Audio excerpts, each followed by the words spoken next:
E aqui uma outra coisa importante, galera, que a gente falou. Grande parte da água que a gente absorve aqui no Sudeste, grande parte do consumo que a gente tem, vem desse regime de chuvas. Galera, se chove menos, consequentemente, os nossos rios, as nossas bacias hidrográficas, os nossos açudes, as represas que são construídas para abastecer as hidrelétricas, elas reduzem a quantidade de água. Isso compromete uma série de fatores e isso acentua, consequentemente, a crise hídrica já proeminente no Brasil. Vale lembrar que a gente já teve uma outra crise hídrica há um bom tempo atrás, associado também à crise energética.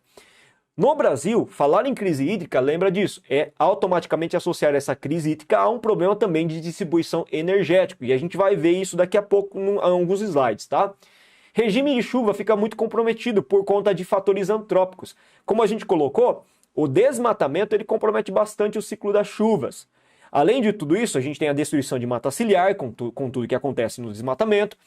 Ele reduz a evapotranspiração, valendo lembrar que a evapotranspiração é um fenômeno que acontece dentro dessas grandes florestas, quando a árvore ela transpila, ela libera O2 na atmosfera, e esse O2 ele vira justamente, faz parte das correntes de ar, juntamente com o processo de evapotranspiração, dos chamados rios voadores. Eu acho que vocês já ouviram falar desse fenômeno. Rio voador são grandes quantidades de umidade relativa do ar trazidas a partir dessas regiões, como é o caso do Amazonas. E as correntes de ar trazem justamente essa grande quantidade de umidade, em forma, claro, de nuvens também, assim como de umidade, para essa região, provocando as chuvas e a distribuição de águas.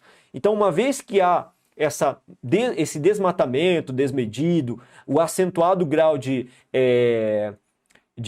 queimadas, consequentemente tudo isso acaba sendo comprometido, o equilíbrio, né, dos ciclos de chuvas também acaba sendo comprometido. E tudo isso, com certeza, também está ligado ao aquecimento global. Você sabe muito bem que a gente está discutindo bastante, essa última semana a gente está discutindo bastante, principalmente porque lá no Reino Unido está acontecendo, na atual conjuntura, o quê?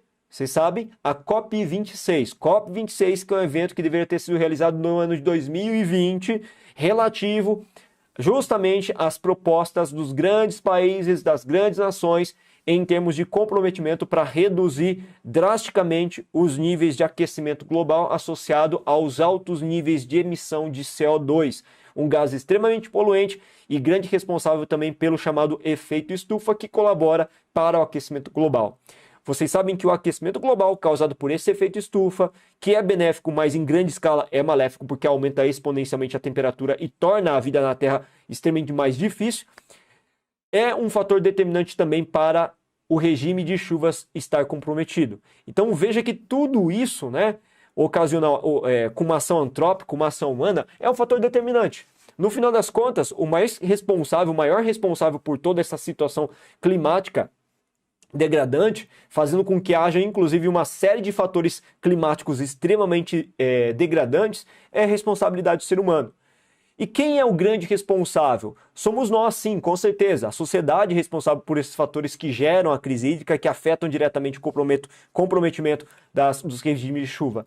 Mas nós, por si só, eu, Ricardo, por exemplo, que sou um simples professor, assim como o José, o João, que são trabalhadores que vivem ali de um trabalho informal de repente, eles têm uma parcela de responsabilidade, com certeza tem.